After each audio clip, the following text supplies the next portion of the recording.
हूं शुभ मिश्रा, आप देख रहे हैं जौहर झारखंड। लेकिन सबसे पहले आपको बिहार के मुजफ्फरपुर से बड़ी खबर बता दें। रजिस्ट्री ऑफिस में दिन दहाड़े लूट की घटना को अंजाम दिया गया। 9 लाख रुपए से भी ज्यादा की लूट की गई है। जमीन रजिस्ट्री कराने आया ये शख्स था जिससे अपराधियों ने 9.5 लाख रुपए लूट लिए। ये बड़ी जानकारी आपको मुजफ्फरपुर से दे रहे हैं, जहां 9 लाख से भी ज्यादा रुपए की लूट रजिस्ट्री ऑफिस से की गई है। और इस पूरी खबर की अधिक जानकारी के साथ हमारे संवाददाता प्रियांक सौरभ फोन लाइन पर जुड़ चुके हैं। प्रियांक, क्या कुछ अपडेट है? क्या अपराधियों की पहचान हो पाई है? क्या पुलिस की गिरफ्त में कोई अपराधी आ पाया है? जी, इस वक्त की ये तो एक बहुत बड़ी खबर है, क्योंकि रजिस्ट्री ऑफिस परिसर में रजिस्ट्री कराने के लिए एक दंपति आया हुआ था। तो उसके पति जो व्यक्ति है उसके नजदीक 3 लोग गए, उससे काफी देर तक बात किया। उसके बाद यह मामला सामने आया कि उनसे 9,30,000 रुपए जो है वह लूट लिए गए। हालांकि मौके पर नगर थाना पहुंची थाना जो है वह जानकारी ले रही है। कुछ व्यक्तियों के नाम भी बताए जा रहे हैं। उस बिंदुओं पर, तमाम बिंदुओं पर इस पर पुलिस जो है वह जांच कर रही है।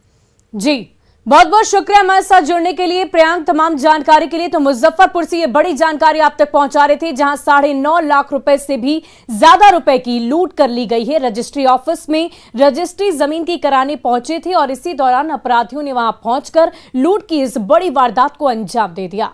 और चलिए अब बढ़ते हैं अगली खबर की ओर। स्कूल के इस्लामीकरण पर न्यूज 18 की मुहिम का दुमका में असर दिख रहा है। जामताड़ा के बाद दुमका के भी मुस्लिम आबादी वाले इलाकों में शुक्रवार यानी कि जुम्मे को छुट्टी रहती थी, जबकि रविवार को स्कूल खुले रहते थे। न्यूज 18 की खबर के बाद जिले के सभी 33 उर्दू स्कूल आज खुले नजर आए। वहीं बच्चे भी स्कूल में पढ़ाई करने पहुंचे। ये पहला दिन था जब शुक्रवार को स्कूल खुले थे। स्कूल खुलने से शिक्षक भी काफी खुश नजर आ रहे हैं। कुम्हारपाड़ी के एक स्कूल का जायजा लिया संवाददाता नीतीश कुमार ने। न्यूज 18 का खबर का एक बड़ा असर हुआ है, जहां शिक्षा मंत्री ने जितने भी सरकारी उर्दू मध्य विद्यालय थे शुक्रवार को बंद होते थे, सरकार के निर्देश के बाद, शिक्षा मंत्री के निर्देश के बाद अब सभी उर्दू विद्यालय जितने भी हैं शुक्रवार को खोले जा रहे हैं। हम इस वक्त मौजूद हैं दुमका के कुम्हारपाड़ा उर्दू मध्य विद्यालय में। आप तस्वीरों में हमारे देख रहे हैं कि आज शुक्रवार का दिन है और स्कूल खुला हुआ है और जो बच्चे हैं वो भी यहाँ पर आए हुए हैं, सभी को पढ़ाया जा रहा है। हमारे साथ इस वक्त स्कूल की प्रधानाध्यापिका है। ये बताइए कि आज शुक्रवार है, स्कूल खुला हुआ है, कितना बदलाव हुआ है?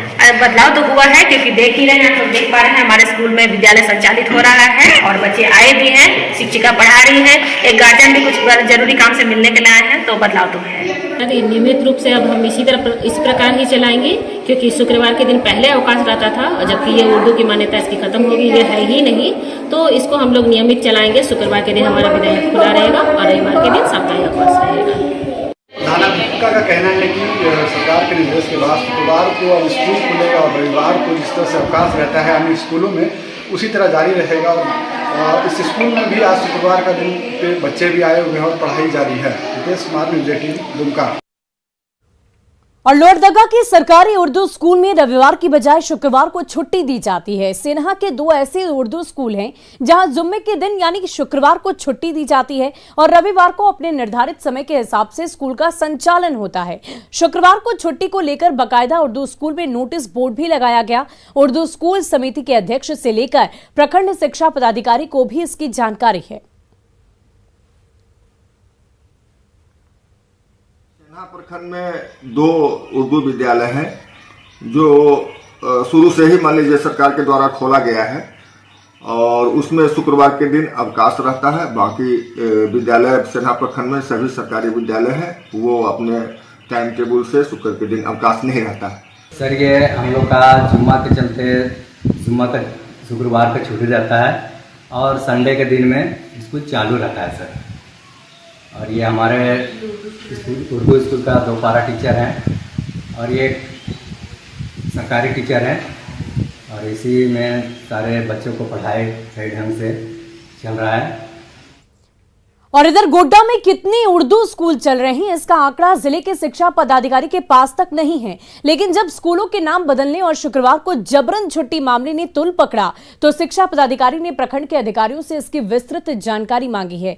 वैसे हम आपको बता दें कि गोड्डा प्रखंड में कुल 13 उर्दू स्कूल है, जहां शुक्रवार को स्कूल बंद रहता है और रविवार को क्लासेस चलाई जाती है। कि ये उर्दू इकाई की ही स्कूल है और इसमें शुरू से ही शुक्रवार को ही छुट्टी होती है और रविवार को विद्यालय ओपनिंग रहता है। तो इसको लेकर सरकारी रूप से कोई चिट्ठी वगैरह है या फिर शुरू से चलता आ रहा है तो आ रहा है? नहीं, ये चूँकि उर्दू ही इकाई है इसीलिए वो शुरू से ही छुट्टी रविवार शुक्रवार को ही होती है। झारखंड में उर्दू स्कूलों का विवाद थमने का नाम नहीं ले रहा है और शुक्रवार के दिन उर्दू स्कूलों को बंद रहने की कहानी गोड्डा में भी कमोबेश वही चल रही है। जब हमने विभाग से इसका आंकड़ा मांगा है तो जिले के पास कोई भी आंकड़ा नहीं है। जिले के जो अधिकारी हैं उन्होंने बताया है कि उनके पास कोई भी आंकड़े नहीं है जिससे वो बता सके कि ज़िले में कितने ही उर्दू विद्यालय हैं। हालांकि ज़िले के जो अधिकारी हैं उनके कार्यालय से हमें ये पता चला है कि उन्होंने जो तमाम जो उर्दू विद्यालय हैं उनकी लिस्ट जो है वो प्रखंड से मांगा है और प्रखंड जब ये लिस्ट को देगा, यानी कि राज्य ने जब इस पर तलब किया है, तो अब यहाँ पर जो ज़िले स्तरीय जो अधिकारी हैं वो भी अब यहाँ पर संज्ञान ले रहे हैं मामले को। लेकिन गोड्डा में जो उर्दू स्कूलों की स्थिति है उसकी तस्वीरें हम दिखाने आए हैं आपको कि गोड्डा प्रखंड की अगर हम बात करें तो 13 उर्दू स्कूल नामांकित है। यानी बताया जाता है कि 13 उर्दू स्कूल गोड्डा प्रखंड क्षेत्र में है जहाँ की शुक्रवार को जो है वो छुट्टी रहती है। आप तस्वीरों में देखिए कि सामने जो बोर्ड लगा हुआ है उसमें शुक्रवार का दिन ही नहीं है, यानी इतवार का दिन स्कूल में पढ़ाई होता है और शुक्रवार के दिन स्कूल बंद रहता है। और आज शुक्रवार का दिन है और आज स्कूल भी बंद है। इसको लेकर जब हमने प्रखंड स्तर से वहाँ के जो अधिकारी से बात की है तो प्रखंड के अधिकारी ने बताया है कि उनके पास ऑफिशियल कोई भी चिट्ठी नहीं है कि शुक्रवार को बंद होना है या इतवार को खुलना है या इन तमाम चीज़ों को लेकर। लेकिन बावजूद शुरू से एक ही चीज़ें प्रथा चलती आ रही है कि शुक्रवार को स्कूल बंद होगा। तो आज देखिए कि आप गोड्डा का जो उर्दू कन्या मध्य विद्यालय है वो भी बंद है और इतवार के दिन ये खुला रहेगा। गौरव झा, न्यूज़ 18 गोड्डा। वहीं झारखंड के कई जिलों में शुक्रवार और रविवार को स्कूल बंद करने को लेकर शिक्षा विभाग द्वारा जांच कमेटी बनाई गई है। उर्दू विद्यालय शुक्रवार को बंद रहता है और गैर उर्दू विद्यालय रविवार को। लेकिन झारखंड के कई जिलों में गैर उर्दू विद्यालय भी शुक्रवार को बंद रखे जा रहे हैं। डोरंडा स्कूल से और अधिक जानकारी दे रहे हैं संवाददाता निरंजन कुमार। झारखंड के कई जिलों में शुक्रवार और रविवार को स्कूल बंद करने को लेकर के शिक्षा विभाग ने जांच रिपोर्ट मांगी है। मैं इस वक्त डोरंडा के स्कूल मध्य विद्यालय है, ये पूरी तरह से आप देखें ये उर्दू विद्यालय है और आज शुक्रवार है, इसे पूरी तरह से बंद रखा गया है। सप्ताह में स्कूल एक दिन बंद रखा जाता है और ये उर्दू विद्यालय है, इसे आज बंद रखा गया है। और हम दूसरे विद्यालय की बात करें जो रविवार को बंद रहता था, यानी गैर उर्दू विद्यालय जो रविवार को बंद रहता था उसे रविवार को बंद ना रखकर उस स्कूल के आगे में उर्दू भी लिखा गया था और उसे शुक्रवार को बंद कर दिया गया था। इसको लेकर के शिक्षा मंत्री जगन्नाथ महतो ने कई आला अधिकारियों से बातचीत करके इस संबंध में एक जांच रिपोर्ट मांगी है कि क्या गैर उर्दू विद्यालय भी शुक्रवार को बंद रहते हैं। इसको लेकर के रिपोर्ट सौंपनी है। कैमरामैन संजीव तिवारी के साथ निरंजन, न्यूज़ 18 रांची। और देश विरोधी गतिविधियों में शामिल होने के आरोप में पटना पुलिस के हत्थे चढ़ा रिटायर्ड दारोगा मोहम्मद जलाउद्दीन को 2 सालों तक गिरिडीह के भेलवा घाटी थाने में थाना प्रभारी रह चुका है। मोहम्मद जलाउद्दीन 20 नवंबर 2018 से 27 नवंबर 2021 तक भेलवा घाटी थाने में प्रभारी के तौर पर सेवा दे चुका है। अब उसकी गिरफ्तारी के बाद ग्रामीण ने उसके खिलाफ कई सारे खुलासे किए हैं। थाना प्रभारी के तौर पर जलालुद्दीन की भूमिका हमेशा से संदिग्ध रही है और वे अपने जमात के लोगों से अक्सर मिला जुला करता था। हैरानी की बात तो यह है कि वो रिटायर्ड होने के बाद भी कई बार भेलवा घाटी में जाकर कुछ खास लोगों से मिल चुका था। भेलवा घाटी से और अधिक जानकारी दे रहे हैं हमारे संवाददाता एजाज अहमद। देश विरोधी गतिविधियों को संचालन करने के आरोप में झारखंड के रिटायर्ड एक पुलिस को गिरफ्तार किया गया है और इसकी गिरफ्तारी आईबी यानी इंटेलिजेंस ब्यूरो के द्वारा दिए गए इनपुट के आधार पर किया गया है। लेकिन जिस व्यक्ति को गिरफ्तार किया गया है झारखंड के पुलिस को, उसका तार सीधा सीधा गिरिडीह से जुड़ा हुआ है। आपको बता दें कि अभी हम इस वक्त मौजूद हैं भेलवा घाटी में और भैरवा घाटी की जनता हमारे साथ मौजूद है। और आपको बता दें कि ये भैरवा घाटी थाना जो ओपी है, यहाँ पर मोहम्मद जलालउद्दीन जिनकी गिरफ्तारी की गई है, उन्होंने 2 वर्षों तक अपनी सेवा थाना प्रभारी के रूप में दिया है। आपको बता दें कि नवंबर 2018 से लेकर के 2021 जनवरी तक उन्होंने यहाँ पे थाना प्रभारी के रूप में अपनी सेवा दी है। और यहाँ की जनता है, जिस मोहम्मद जलालउद्दीन को आतंकवादी गतिविधियों में शामिल होने के आरोप में गिरफ्तार किया गया है, उन्हीं के बारे में यहाँ से लोगों के से पूछेंगे कि क्या वाकई में ऐसा कुछ पहले भी था, कि क्या उन्होंने यहाँ तक 2 वर्ष की सेवा दी है, क्या उनका एक्टिविटीज भी संदेहास्पद स्थिति में था। दिन में कम से कम सिविल ड्रेस पर 15-20 बार भैरवा घाटी रमनी ठंड जो अपना विशेष अपना कौम है, अपना उनके यहाँ आना उठना बैठना होता रहता था उनको। रिटायर्ड हो गया तो उसके बावजूद आते थे? रिटायर होने के बाद भी आया। अच्छा। और मिलजुल करके फिर चले गए। कितना बार आया होगा रिटायर होने के बाद? 2-3 बार आया। 2-3 बार आप लोग देखे हैं? जी। और भी ज़्यादा हो सकता है? हो सकता है। जो आतंकवादी संगठन है PFI है, SDPI है और सिमी है, उससे संबंध बताए जा रहे हैं। तब से यहाँ की जनता भी स्तब्ध है और यकीन कर नहीं पा रहे हैं और फिलहाल उनके खिलाफ सख्त कार्रवाई की भी मांग कर रहे हैं। गिरिडीह से न्यूज़ 18 के लिए मैं एजाज अहमद।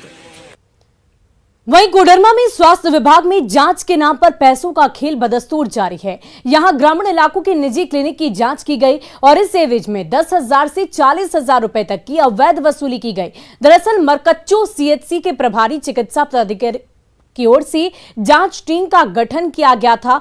टीम के सदस्यों ने 21 जून को बरियाडी, दरदाही, जामू और नावाडी में ग्रामीण चिकित्सकों के क्लिनिक में जांच का भय दिखाकर मोटी रकम की वसूली की गई। इस टीम में मरकच्चो के आयुष डॉक्टर दिनेश कुमार, प्रधान लिपिक जयप्रकाश सिंह और ड्रेसर पंकज कुमार राणा शामिल थे। टीम ने बिना मजिस्ट्रेट और पुलिस बल को जानकारी दिए क्लिनिक की जांच की और कार्रवाई के बाद क्लिनिक सील करने का डर दिखाकर वसूली की। इधर मामले की जानकारी मिलने पर डीसी ने कोडरमा SDO के नेतृत्व में जांच कराने की बात कही है। उसके बाद पूरा दुकान का लाइसेंस देखे और लाइसेंस देखने के बाद सब बोले। उसके बाद कुछ मैंने मेरा फर्स्ट एड का जो औजार था वो देखे। उसके बाद उन लोग फ़ोटो वोटो ले लिए। उसके बाद कहा कि आप क्लिनिक चलाते हैं, डिलीवरी कराते हैं, तो डिवोर्सन करते हैं, ऐसा करके हमसे वो पैसा ठग लिए। हमसे मांगा है 40,000 रुपये आपको देना है। इसी तरह बात करते करते हम नहीं सर नहीं, हमें उतना नहीं सकेंगे, तो 15,000 रुपये में बात फाइनल हुआ है। अस्पताल प्रशासक के रूप में हम लोग SDO को नामित किए हैं। उसकी अध्यक्षता में एक टीम हम लोग गठित करने का सोचे हैं उसमें। और साथ ही साथ जयनगर में भी एक अस्पताल का मामला आया है जिसमें सीजेरियन किया जा रहा है किसी डॉक्टर के नाम से जो वहाँ पोस्टेड भी नहीं है। डॉक्टर की भी शिकायत आई है। ये दोनों को संज्ञान में लेते हुए हम लोग तत्काल दोनों चीज़ों पर कड़ी कार्रवाई करें।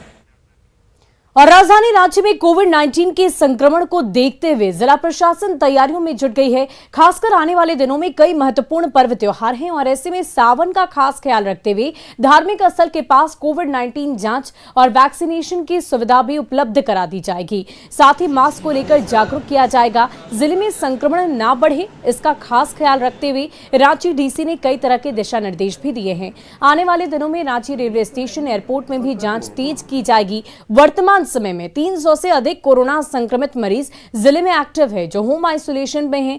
डॉक्टर की टीम लगातार कॉल सेंटर के माध्यम से जानकारी ले रही है। संक्रमण को ध्यान में रखते हुए रांची डीसी ने स्कूल के प्राचार्य से कहा है कि स्कूल आने वाले बच्चों को वैक्सीनेशन कराया जाए। किस तरह से जिले में कोविड टास्क फोर्स की कमेटियां गठित हैं और इन सारे टास्क फोर्सेस से हमारा यही अपेक्षा रहता है कि निरंतर टेस्टिंग, ट्रैकिंग और ट्रीटमेंट जो 3 T's होते हैं उसके माध्यम से मैक्सिमम ऐसे लोकेशन जहाँ पे कि केसेस बढ़ने के संभावनाएं प्रतीत हो रही हैं वहाँ पे जाके एग्रेसिव टेस्टिंग का कार्य शुरू करें। टेस्टिंग हो, जैसे ही अगर कोई पता चलता है कि पॉजिटिव, उसको आइसोलेट करते जाएंगे तो फिर उसका जो फैलाव है वो रुक जाए। और गोड्डा के प्रखंड प्रसार पदाधिकारी के कार्यालय में कर्मी समय पर नहीं आते हैं। ऑफिस को सफाई कर्मी तो सुबह में 10 बजे खोल देते हैं, लेकिन अधिकारी और स्टाफ कभी भी समय पर नहीं पहुंचते। जब न्यूज़ 18 की टीम ऑफिस पहुंची तो 10:49 तक अधिकारी ऑफिस पहुंचे ही नहीं थे। प्रखंड प्रसार कार्यालय से और अधिक जानकारी दे रहे हैं संवाददाता गौरव झा। झारखंड में शिक्षा व्यवस्था की क्या बदहाली है, ये स्कूल जाकर जो लोग देखते हैं उसे एक बार बिहार से आकर भी देख लेना चाहिए कि सरकारी कर्मचारी किस तरीके से सरकारी तनख्वाह तो उठाते हैं लेकिन सरकारी ड्यूटी किस हद तक कर पाते हैं। हम पहले आपको समय दिखा देंगे। और बीआरसी के अंदर पिछले 45 मिनट से, यानी 10 बजे से हम इंतज़ार कर रहे हैं, 10:45 हो गए, ना कोई अधिकारी हैं ना कोई कर्मचारी, कुछ स्टाफ्स हैं जो यहाँ ड्यूटी कर रहे हैं, इनके अलावा हर कोई नदारत है। अगर आपको कोई काम बीआरसी में पड़ जाए तो शायद ही समय पर आपको यहाँ अधिकारी मिलेंगे या जो उनके कर्मचारी हैं वो मिलेंगे। घड़ी में आप देख सकते हैं कि 10:50 हो रहे हैं, 49 मिनट हो रहे हैं, 10:49 हो रहे हैं। पहला दफ्तर जो है वो प्रखंड शिक्षा प्रसार पदाधिकारी का है और उसकी कुर्सी खाली है। हालांकि ये आसानी से कहा जा सकता है कि मैडम फील्ड ड्यूटी में होगी, इस वजह से मैडम नहीं आ पाई।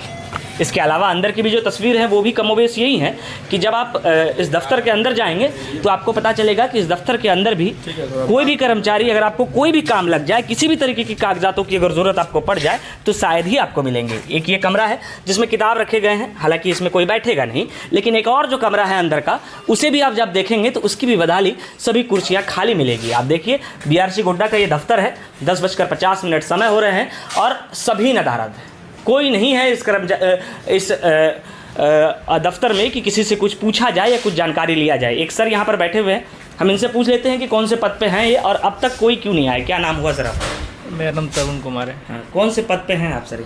MDM computer operator. आप MDM देखते हैं सर। इसके अलावे कोई भी कर्मचारी दफ्तर में अब तक नहीं है। पिछले आधे घंटे से 5 दफ़ा उस कर्मचारियों को कॉल किया गया कि सर आइए, लेकिन अब तक कोई नहीं आया। क्या डेली का यही है या आज भर सिर्फ ऐसा? आज सर हो गया, कल तो थी सुबह। तो अक्सर समय देखा जाता है कि 10 बजे कोई ऑफिस आ नहीं पाता। आप भले पंक्चुअल हैं, आप आ गए हैं, इसके अलावे की स्थिति ऐसी क्यों है सर? ये सर हम कैसे बता सकते हैं कि साहब नहीं आएंगे तो दफ्तरों में काम नहीं होगा। दफ्तरों में काम नहीं होगा तो दूर दराज से प्रखंड तक पहुंचने वाले जो लोग हैं वो जब यहाँ शिक्षा के विभाग में पहुंचेंगे तो शायद उनके हाथों में कुछ नहीं मिलने वाला है, उन्हें कुछ नहीं मिलेगा, क्योंकि दफ्तर के अंदर कुर्सियाँ खाली हैं। सरकारी पैसे जब उनके अकाउंट में आएंगे तो वो आसानी से उन्हें क्रेडिट कर दिए जाएंगे, लेकिन जब आपको कोई ज़रूरत पड़ेगा कि सरकारी कार्यालय पहुंचा जाए, यहाँ कुछ काम करा लिया जाए, तो पता चलेगा कि यहाँ के जो कर्मचारी हैं वो यहाँ पहुँचे ही नहीं हैं और उनसे कोई काम हो भी नहीं पाया है। गौरव झा, न्यूज़ 18 गोड्डा।